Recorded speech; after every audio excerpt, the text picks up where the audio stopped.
കേരളത്തിലെ സംഘി, കൊങ്ങി, മൂരി, മൗദൂദി, ജമാഅത്ത് ഇസ്ലാമി, മാപ്ര ടീമുകൾക്ക് മാനസിക ശക്തി ഉണ്ടെങ്കിൽ മാത്രം കാണാൻ പറ്റാവുന്ന ദൃശ്യമാണ്. എന്താണെന്നല്ലേ?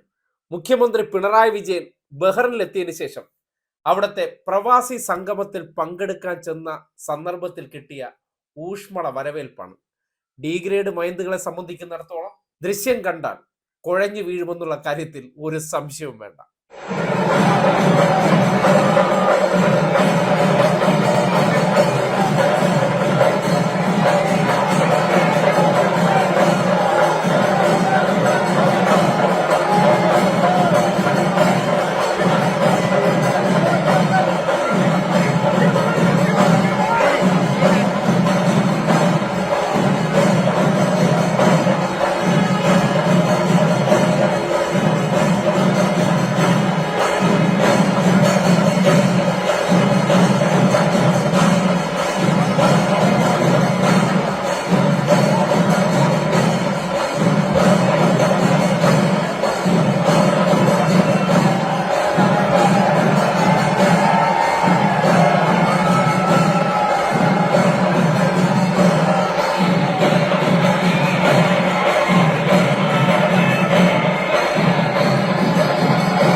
കടൽ കടന്നാൽ മുഖ്യമന്ത്രി പിണറായി വിജയന് കിട്ടുന്ന സ്വീകാര്യത എത്രത്തോളം നോക്കിയേ.